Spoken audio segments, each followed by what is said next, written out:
V dot വിനിൻ്റെ പുതിയ quiz പ്രോഗ്രാമാണ് let's get updated. വ്യത്യസ്തമായ ഒരു ക്വിസ് പ്രോഗ്രാമാണ് ഞങ്ങൾ ഇതിലൂടെ ഉദ്ദേശിക്കുന്നത്. ഈ ക്വിസിൽ പ്രധാനമായിട്ടും 3 കാര്യങ്ങളാണ് നമ്മൾ കേന്ദ്രീകരിക്കുന്നത്. ഒന്നാമതായിട്ട് ചോദ്യങ്ങൾ, അതുപോലെ അതിൻ്റെ സ്പെസിഫിക് ആയിട്ടുള്ള ആൻസേഴ്സ്. രണ്ടാമതായിട്ട് വളരെ ബ്രീഫായിട്ടുള്ള ഒരു വിശദീകരണം. മൂന്നാമതായി ആവശ്യമുള്ള സന്ദർഭങ്ങളിൽ റിലേറ്റഡ് ക്വസ്റ്റ്യൻസ്, അനുബന്ധ ചോദ്യങ്ങളും നൽകാൻ ശ്രമിക്കും. ഇതിൻ്റെ 4ാമത്തെ കാര്യം തീർച്ചയായിട്ടും നിങ്ങൾ തന്നെ ചെയ്യേണ്ടതാണ്. അത് നമ്മുടെ ഇവിടെ ചർച്ച ചെയ്യുന്ന ടോപ്പിക്കിൽ കൂടുതൽ ചോദ്യങ്ങൾ കണ്ടെത്താൻ ശ്രമിക്കുക. മത്സര പരീക്ഷകളുടെ കാര്യത്തിൽ നമ്മൾ സാധാരണ ഡിപ്പെൻഡ് ചെയ്യുന്നത് MCQ ആണ്, മൾട്ടിപ്പിൾ ചോയ്സ് ക്വസ്റ്റ്യൻസിനെയാണ്. ഒരുപക്ഷെ നമ്മുടെ മനസ്സിൽ കൂടുതൽ ഒരു ഉത്തരം അല്ലെങ്കിൽ ചില വിശദീകരണങ്ങൾ ഉള്ളിൽ കൂടുതൽ പതിപ്പിക്കാൻ സഹായകമാവുക 4 ഉത്തരങ്ങളിൽ നിന്ന് 1 തിരഞ്ഞെടുക്കുന്ന പിക്കിംഗ് രീതി ആയിരിക്കില്ല.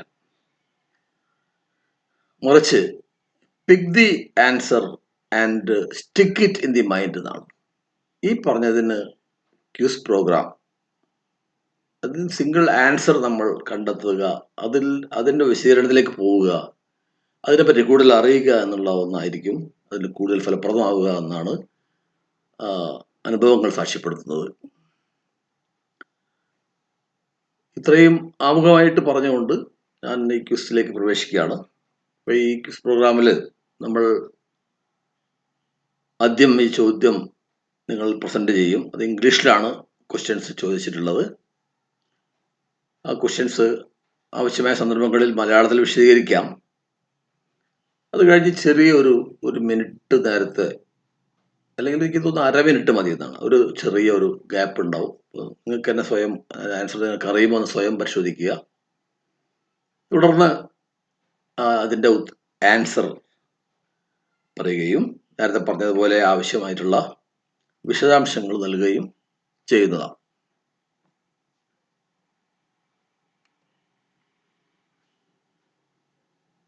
അപ്പോൾ നമുക്ക് 1ാമത്തെ ചോദ്യത്തിലേക്ക് വരാം. ഇത് ജൂലൈ 28-ന്, അതായത് ഇന്നലെ വന്ന വാർത്തയാണ്. ഇന്ത്യ അതിൻ്റെ ഒരു അയൽ രാജ്യത്തിന് 10 തീവണ്ടി എഞ്ചിനുകൾ നൽകുകയുണ്ടായി. Mobility solutions to a neighbouring country എന്നാണ്. മൊബൈൽ സൊല്യൂഷൻ ഉദ്ദേശിക്കുന്നത് യാത്ര ആയിട്ട് ബന്ധപ്പെട്ട സൗകര്യങ്ങളെ സഹായിക്കാന്നുള്ള ലക്ഷ്യം വെച്ചുകൊണ്ടുള്ളതാണ്. ഏതാണ് ഈ അയൽ രാജ്യം? അതാണ് ചോദ്യം.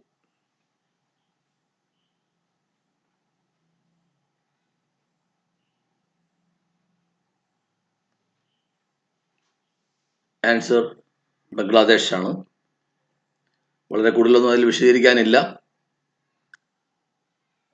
Intra country and inter country ആയിട്ടുള്ള, അതായത് രാഷ്ട്രങ്ങൾ തമ്മിലും അതുപോലെ ആന്തരികമായിട്ട് രാജ്യത്തിൻ്റെ അകത്തും ഉള്ള യാത്രകൾക്കുള്ള സൗകര്യമാണ് അവിടെ ഉദ്ദേശിച്ചിട്ടുള്ളത്.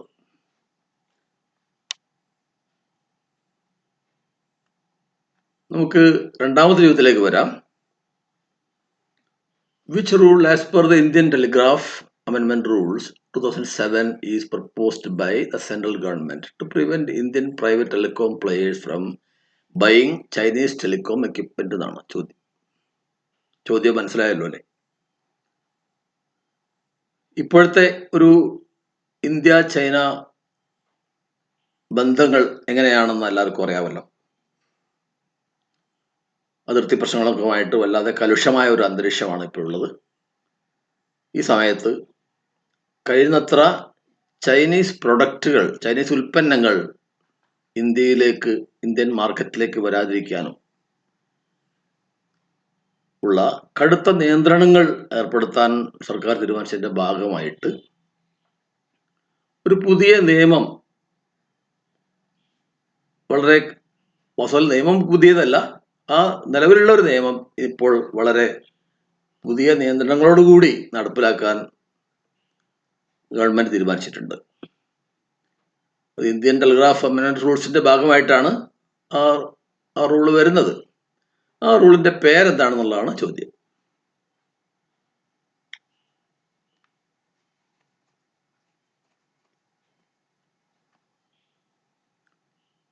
ആൻസർ നിങ്ങൾ വായിച്ചു നോക്കുക. Mandatory testing and certification of telecom equipment, MTCTE എന്നുള്ളതാണ് ആ നിയമം.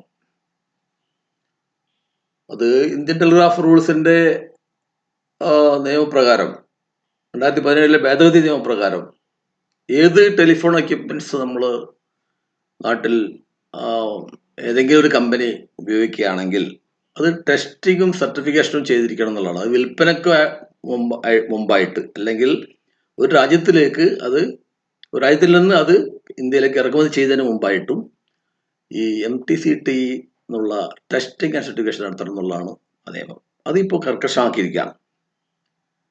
46-ലധികം ടെലികോം പ്രൊഡക്ട്സ് ആണ് ഇങ്ങനെ സർട്ടിഫിക്കേഷൻ കൊടുത്ത് ഇപ്പോൾ നിലവിൽ TEC എന്ന് പറഞ്ഞാൽ ഈ ടെലികമ്മ്യൂണിക്കേഷൻ എഞ്ചിനീയറിംഗ് സെന്ററാണ് അവർ ചെയ്യുന്നത്. ഈ TEC എന്നുള്ള TECന്റെ ഒരു ഡീറ്റെയിൽസ് ഇവിടെ കൊടുത്തിട്ടുണ്ട്. Regulatory and technical body for telecom products in India representing the interest of the department of telecom of the government of India. TEC എന്ന് പറയുന്നത് ഒരു ടെലികോം ഡിപ്പാർട്ട്മെന്റിന്റെ ഒരു റെഗുലേറ്ററി ആൻഡ് ടെക്നിക്കൽ ബോഡിയാണ്. ടെലികോമിൽ ഏത് ഉൽപ്പന്നം വരുമ്പോഴും അതിന്റെ ടെസ്റ്റിംഗ് ഒക്കെ നടത്തി അതിന് സർട്ടിഫിക്കറ്റ് കൊടുക്കുക എന്നുള്ള ഉത്തരവാദിത്വമൊക്കെ തന്നെ ഈ TEC ആണ് നടത്തുന്നത്.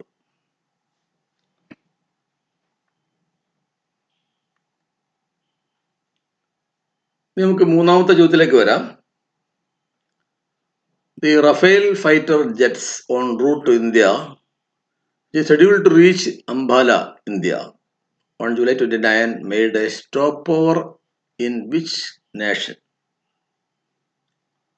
റഫേൽ ഫൈറ്റർ നമ്മൾ കുറെ മുമ്പ് ഒരു പക്ഷേ സ്ഥിരമായിട്ട് പത്രം വായിക്കുന്ന കുട്ടികൾക്കൊക്കെ അറിയാം, അത് വിവാദമായിരുന്നതാണ്. ഫ്രാൻസിൽ നിന്ന് വാങ്ങിയ യുദ്ധവിമാനങ്ങളാണ് റഫേൽ ഫൈറ്റർ എന്ന് പറയുന്നത്, ഫൈറ്റർ ജെറ്റ്സ് എന്ന് പറയുന്നത്. അതിന്റെ ആദ്യത്തെ, അത് നേരിട്ട് വില കൊടുത്ത് വാങ്ങിയതാണ്. അതിന്റെ ആദ്യത്തെ 5 യുദ്ധവിമാനങ്ങൾ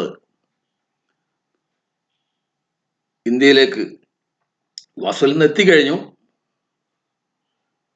ജൂലൈ 29 ഉച്ചയ്ക്ക് 2 മണിക്ക് അത് അംബാല എന്ന് പറഞ്ഞ ഹരിയാനയിലുള്ള ഒരു സ്ഥലമാണത്, ഒരു സിറ്റിയാണ്, അവിടെ എത്തിക്കഴിഞ്ഞു. പക്ഷെ ഈ 27-ാം തീയതി അത് ഫ്രാൻസിൽ നിന്ന് പുറപ്പെട്ടിട്ട് അത് 2 ഘട്ടമായിട്ടാണ് വന്നിട്ടുള്ളത്. 1-ാം ഘട്ടം കഴിഞ്ഞിട്ട് ഒരു രാജ്യത്ത് അതിന് കുറച്ചു നേരം, ഒരു ഏതാണ്ട് 7 മണിക്കൂറോളം അത് വിശ്രമിച്ചിട്ടുണ്ട്. അതിനുശേഷമാണ് 2-ാം ഘട്ടത്തിൽ പറന്ന് അത് ഇന്ത്യയിലെത്തിയിട്ടുള്ളത്. 7000 കിലോമീറ്ററോളം ദൂരമാണ് സഞ്ചരിച്ചത്. ഈ സ്റ്റോപ്പ് ഓവർ നടന്നത് ഏത് രാജ്യത്തിലാണ് എന്നുള്ളതാണ് ഇവിടെ ചോദ്യം കൊണ്ട് ഉദ്ദേശിച്ചിട്ടുള്ളത്.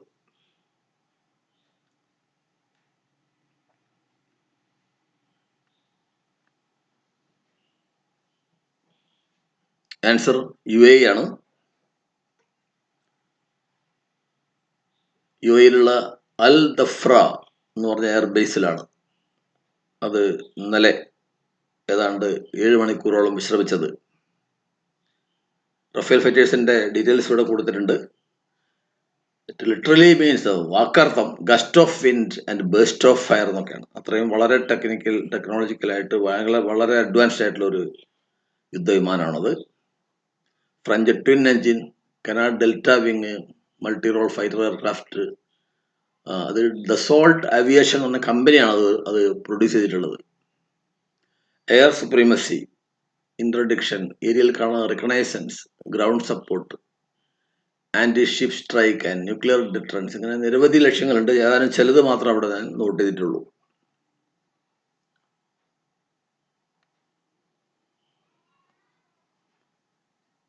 നമ്മളിപ്പോൾ വന്നിട്ടുള്ള ആദ്യത്തെ 3 ചോദ്യങ്ങളും വളരെ ലേറ്റസ്റ്റ് ആയിട്ട് വന്ന, ഇന്നലെയും ഇന്നുമായിട്ട് വന്നിട്ടുള്ള വാർത്തകളെ ബേസ് ചെയ്തിട്ടായിരുന്നു.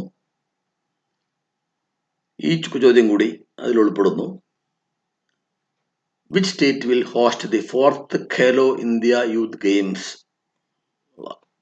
2021 നടക്കാൻ പോകുന്ന, സാധാരണ ജനുവരി ഫെബ്രുവരി മാസങ്ങളിലാണ് ഈ ഖേലോ ഇന്ത്യ യൂത്ത് ഗെയിംസ് നടക്കാറുള്ളത്. അത് ഏത് സ്റ്റേറ്റിൽ വെച്ചാണ് നടക്കുന്നത് എന്നുള്ളതാണ് ചോദ്യം.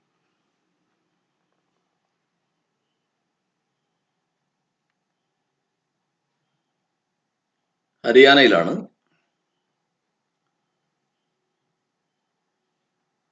ടോക്കിയോ ഒളിമ്പിക്സിന് ശേഷം നടക്കാന്നാണ് ഇപ്പോൾ കാണുന്നത്. ഖേലോ ഇന്ത്യ യൂത്ത് ഗെയിംസിനെ പറ്റി ചില കാര്യങ്ങൾ കൂടി ഇവിടെ കൊടുത്തിട്ടുണ്ട്. ഞാൻ നേരത്തെ പറഞ്ഞ റിലേറ്റഡ് ക്വസ്റ്റ്യൻസ് ഒക്കെ ആയിട്ട് ഇത് കിട്ടാൻ സാധ്യതയുള്ള ഒരു വിശദീകരണമാണ് കൊടുക്കുന്നത്. ഖേലോ ഇന്ത്യ യൂത്ത് ഗെയിംസ് എന്നുള്ള KIYG എന്നുള്ളതിന്റെ മീനിങ് തന്നെ പ്ലേ ഇന്ത്യ യൂത്ത് ഗെയിംസ് എന്നാണ്. It is held annually in January or February. They are the national level games in India. 2 category ആയിട്ടാണ് ഇതിലുള്ള പങ്കാളിത്തം. അണ്ടർ 17 ഇയേഴ്സ് സ്കൂൾ സ്റ്റുഡൻസും അതുപോലെ അണ്ടർ 21 കോളേജ് സ്റ്റുഡൻസുമാണ് ഇതിൽ മത്സരിക്കുന്നത്. ഓരോ വർഷവും 1000 കുട്ടികൾക്ക് an annual scholarship of ₹5 lakh for 8 years to prepare them for the international sporting events. കഴിഞ്ഞ 2 വർഷങ്ങളായിട്ട് മഹാരാഷ്ട്രയാണ് ഇതിലുള്ള ചാമ്പ്യൻഷിപ്പ് നേടിയിട്ടുള്ളത്.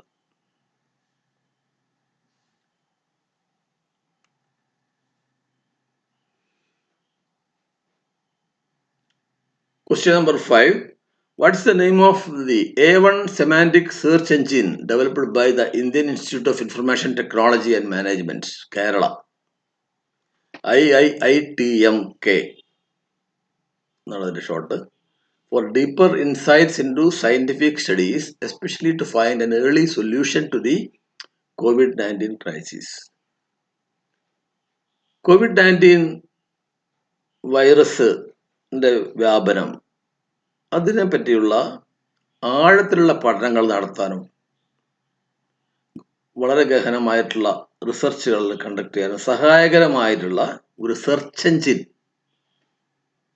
നമ്മളെ കേരളത്തിലുള്ള ഒരു ഇൻസ്റ്റിറ്റ്യൂട്ടാണ് അത് വികസിപ്പിച്ചെടുത്തത്. ആ സെർച്ച് എഞ്ചിന്റെ പേരാണ് ഇവിടെ ചോദിച്ചിട്ടുള്ളത്.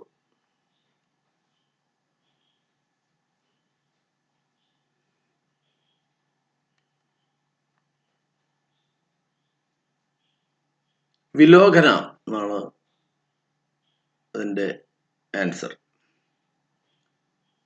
അത്യാവശ്യം വിശദാംശങ്ങൾ കൊടുത്തിട്ടുണ്ട്.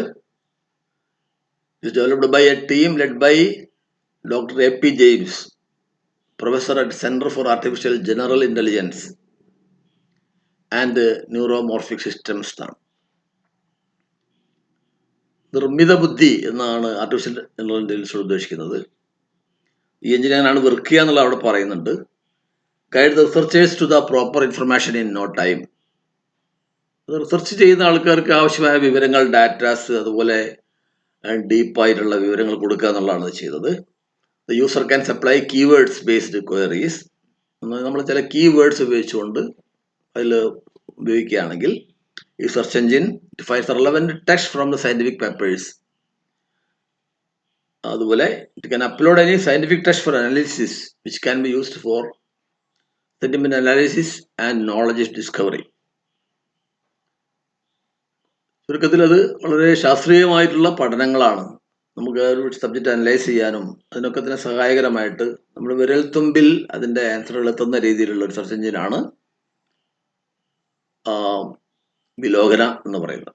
കോവിഡിന്റെ പശ്ചാത്തലത്തിൽ വിശേഷിച്ചും വളരെ പ്രാധാന്യമുള്ളൊരു ചോദ്യമാണത്.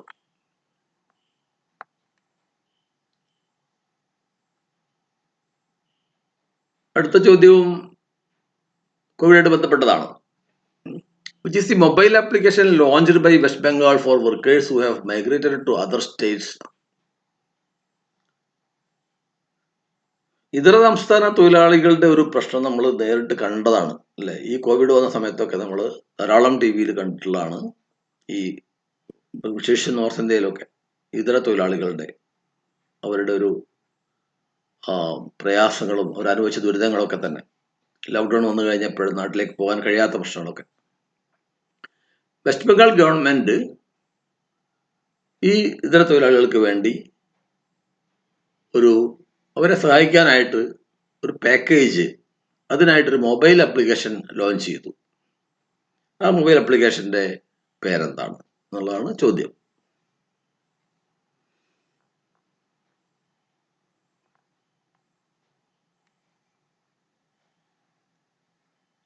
ആൻസർ സ്നേഹർ പരസ് എന്നാണ്. അത് ബംഗാളി ഭാഷയാണെന്ന് എനിക്ക് തോന്നുന്നത്. ടച്ച് ഓഫ് ലവ്, അതായത് സ്നേഹസ്പർശം എന്നാണ് അതിന്റെ അർത്ഥം ആ വാക്കിന്റെ. നമ്മൾ ആൻഡ്രോയിഡ് ബേസ്ഡ് ആയിട്ടുള്ള മൊബൈൽ ആപ്പാണ്. 40 ലക്ഷം ഇതര തൊഴിലാളികൾക്ക് ഇത് ഉപകാരപ്പെടും എന്നുള്ളതാണ് ഇതിന്റെ പ്രത്യേകത. എന്താണ് ഇതിന്റെ ഉള്ളടക്കം? ഡയറക്റ്റ് ട്രാൻസ്ഫർ ഓഫ് ₹1000 ആണ്. അത് ഈ എല്ലാ ഇതര തൊഴിലാളികൾക്കും, ഇതര സംസ്ഥാന തൊഴിലാളികൾക്കും 1000 രൂപ നേരിട്ട് അവരുടെ ബാങ്ക് അക്കൗണ്ടിലേക്ക് ട്രാൻസ്ഫർ ചെയ്യലാണത്. ഇതിന് പുറമെ ഈ ആപ്പ് ഉപയോഗിച്ചുകൊണ്ട് ഇതിൽ രജിസ്റ്റർ ചെയ്ത തൊഴിലാളികളുടെ ലൊക്കേഷൻ ഐഡന്റിഫൈ ചെയ്യാൻ പറ്റും. ശേഷം കോവിഡ് ബാധിക്കുന്ന നമ്മൾ ഇതിന്റെ റൂട്ട് കണ്ടുപിടിക്കാനൊക്കെ നടത്തുന്ന ശ്രമങ്ങൾ നമ്മൾ കാണുന്ന ഒരു അവസരത്തിൽ ബംഗാൾ ഗവൺമെന്റ് ചെയ്തിട്ടുള്ള ഈ ആപ്പ് വളരെയധികം കോവിഡ് ഇതിലുള്ള പ്രതിരോധത്തിൽ സഹായകരമാണ്. അതിന്റെ സൈറ്റും അവിടെ കൊടുത്തിട്ടുണ്ട്.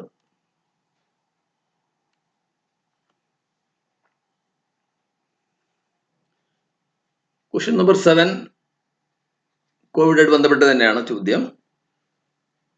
നമ്മൾ കേരളത്തിലേക്ക് വീണ്ടും വരികയാണ്.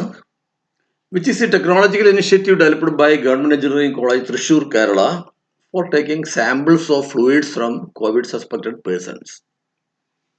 കോവിഡിന്റെ ആദ്യഘട്ടത്തിലാണ് ഈ കണ്ടുപിടുത്തം വന്നിട്ടുള്ളത്.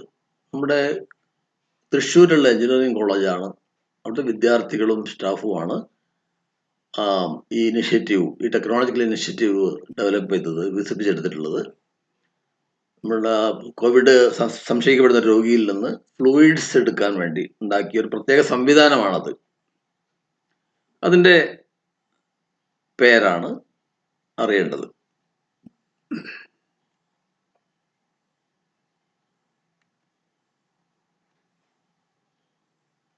ആൻസർ വിസ്ക് എന്നാണ് അത് പറയുന്നത്. WISC, അതിന്റെ ഫുൾ ഫോം വളരെ സിമ്പിൾ ആണ്, വാക്ക് ഇൻ സാമ്പിൾ കളക്ഷൻ ആണ്. അത് ഒരു ചെറിയ ബങ്കാണ്, ഒരു കിയോസ്ക് ആണ് ശരിക്കും. അതിൽ doctor in and patient out എന്നാണ്. ഡോക്ടർ അകത്തും പേഷ്യന്റ് പുറത്തുമാണ് ഇരിക്കുന്നത്. സാമ്പിൾസ് എടുക്കാൻ വേണ്ടി പ്രത്യേകമായിട്ടുള്ള 2 ഹോൾസ് ഉണ്ടായിരിക്കും. ഒരു പ്രത്യേക ഡബിൾ ലെയേർഡ് ഗ്ലൗസസ് ആണ് ഉപയോഗിക്കുന്നത്.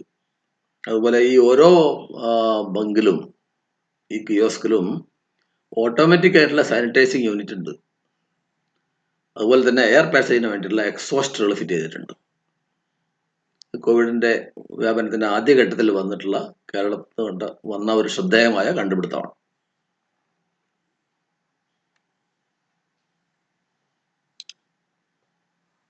ഇനി കുറച്ച് ജനറൽ ആയിട്ടുള്ള ചോദ്യങ്ങളാണ്. കുറച്ചില്ല, ഇനി 2-3 ചോദ്യങ്ങൾ കൂടി വരുന്നു. The award of Nobel Prize for Economics was especially prestigious for India because one of the awardees, Abhijit Banerjee, was an Indian belonging to Mumbai, Maharashtra. His wife Esther Duflo also shared the award. The question is, who was the other person who shared the Nobel Prize with the couple? 2019 Nobel prize എല്ലാം കൊണ്ടും ശ്രദ്ധേയമായിരുന്നു. മാത്രമല്ല, വിശേഷം ഇന്ത്യക്കാരെ സംബന്ധിച്ചിടത്തോളം വളരെയധികം അഭിമാനിക്കാൻ വകയുള്ള ഒന്നായിരുന്നു. കാരണം ഒരു ഇന്ത്യക്കാരനായ വ്യക്തി അഭിജിത്ത് ബാനർജിയാണ് അവാർഡ് കിട്ടിയിട്ടുള്ള, നോബൽ അവാർഡ് സമ്മാനിക്കപ്പെട്ട 3 പേരിൽ ഒരാൾ. എന്ന് മാത്രമല്ല, അതൊന്നും അദ്ദേഹത്തിന്റെ വൈഫ് തന്നെയാണ്, എസ്തർ ഡഫ്ലോ. ഇത് രണ്ടും വളരെ സിമ്പിളായ, അല്ലെങ്കിൽ എല്ലാവർക്കും അറിയുന്ന കാര്യങ്ങളാണ്. അഭിജിത്ത് ബാനർജിയുടെ പേര് വളരെയധികം പ്രശസ്തമായി കഴിഞ്ഞു. പ്രശസ്തമെന്നല്ല, പരിചിതമായി കഴിഞ്ഞു ആൾക്കാർക്ക്. ഇതിൽ മൂന്നാമൻ ആരാണ്? അദ്ദേഹം മൂന്നാമനല്ല, ഇവർ 3 പേരെ ടീമിൽ തന്നെ ഉണ്ടായിരുന്ന ആളാണ്. അദ്ദേഹത്തിന്റെ പേരാണ് ഇവിടെ ചോദിക്കുന്നത്.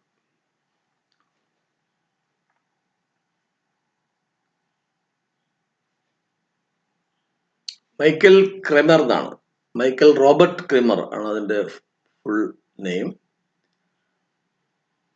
Abhijith Banerjee, Esther Duflo and Michael Kremer, ഈ 3 പേർക്കാണ് അവാർഡ്. ഇത്തവണത്തെ അവാർഡിന് ഒരുപാട് പ്രത്യേകതകൾ ഉണ്ടായിരുന്നു. കാരണം ലോക ദാരിദ്ര്യത്തിന് ഒരു പരിഹാരം അന്വേഷിച്ചു, കണ്ടുപിടിച്ചു, അല്ലെങ്കിൽ അതിനുവേണ്ട സമീപനം കൂടി വളരെ കാര്യമായിട്ടുള്ള ഒരു വഴികൾ കണ്ടെത്താൻ സഹായകരമായ പഠനങ്ങൾ നടത്തിയതിനാണ് ഈ 3 പേർക്കും അവാർഡ് കിട്ടുന്നത്. They were awarded for their experimental approach to alleviating global poverty. അവർ ഈ അവാർഡ് കൊടുത്തു കഴിഞ്ഞപ്പോൾ അതിൻ്റെ അവാർഡ് കമ്മിറ്റികൾ പറഞ്ഞ അഭിപ്രായങ്ങളാണ്. The research conducted by this year's laureates has considerably improved our ability to fight global poverty. ആഗോള ദാരിദ്ര്യത്തിനെതിരെ പോരാടാൻ വളരെയേറെ സഹായകരമായ റിസർച്ച് ആയിരുന്നു ഈ 3 പേര് നടത്തിയിട്ടുള്ളത്. They have introduced a new approach to obtaining reliable answers about the best ways to fight global poverty, which involves dividing this issue into smaller, more manageable questions. ദാരിദ്ര്യം എന്ന് പറയുന്നതിൻ്റെ പ്രശ്നം പല മേഖലയിലായിട്ട്, പല ഘടകങ്ങളായിട്ട് കിടക്കുകയാണ്.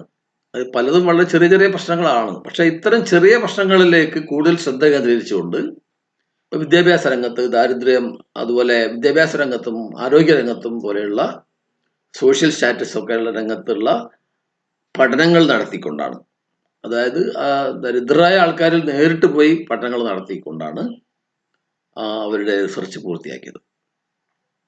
They have shown that the smaller, more precise questions are often best answered via carefully designed experiments among the people who are most affected.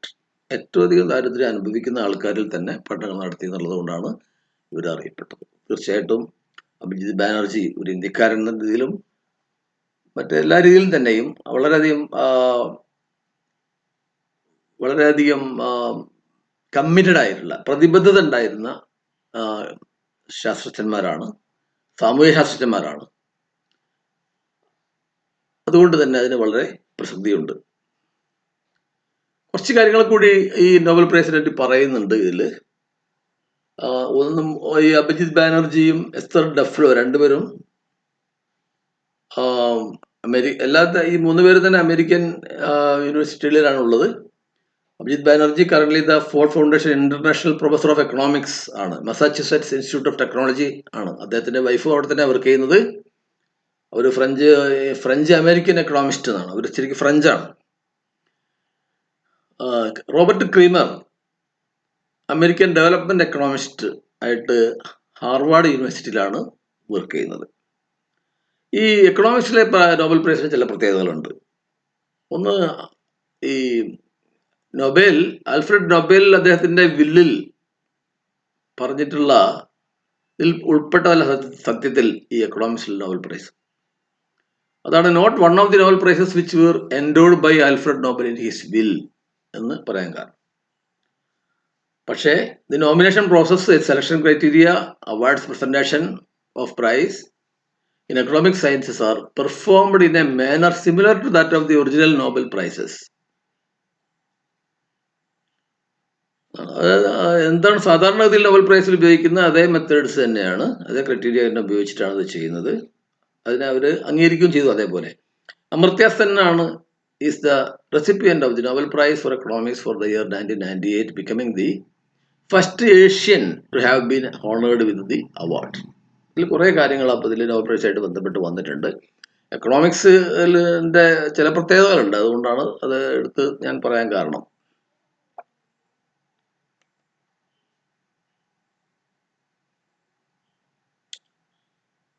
So, next question number 9. Which city was declared by UNESCO as the World Books Capital 2020? വളരെ clear ആയ ഒരു ചോദ്യമാണ്. അപ്പോൾ അതിൻ്റെ വിശദാംശങ്ങളിലൊന്നും ഞാൻ പോകുന്നില്ല.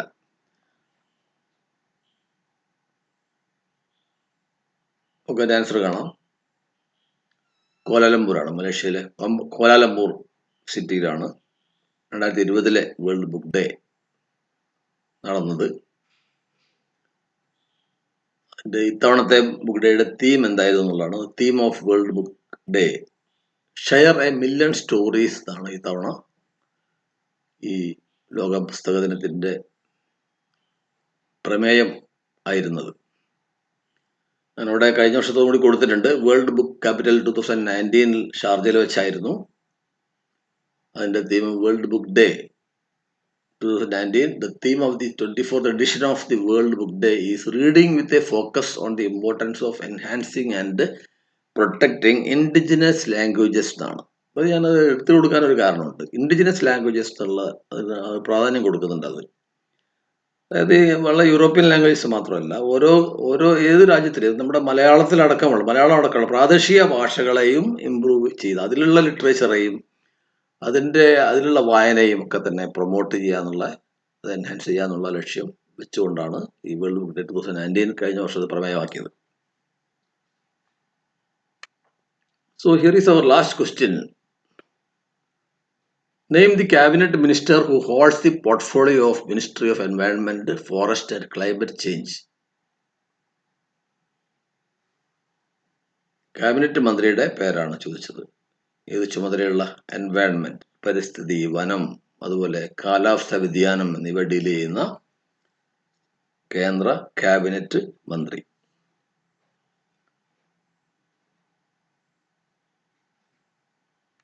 ഉത്തരം നോക്കാം.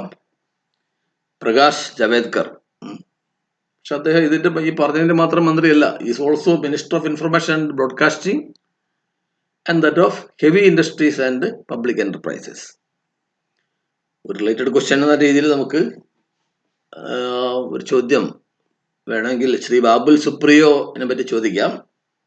അദ്ദേഹമാണ് മിനിസ്റ്റർ, ചെറിയൊരു മിസ്റ്റേക്ക് ഉണ്ട് അവിടെ, minister for environment, forest and climate change. Minister of states വേണം. മിനിസ്റ്റർ ഫോർ സ്റ്റേറ്റ്സ് അതൊന്ന് കറക്റ്റ് ചെയ്യണം.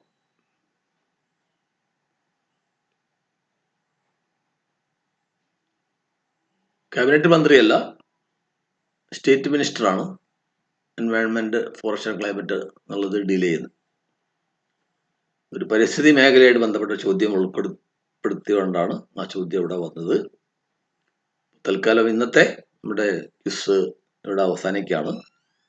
കൂടുതൽ വിശേഷപ്പെട്ട ചോദ്യങ്ങളായിട്ടും വ്യത്യസ്തമായതുമായിട്ടും അടുത്ത തവണ കാണാം. Thank you.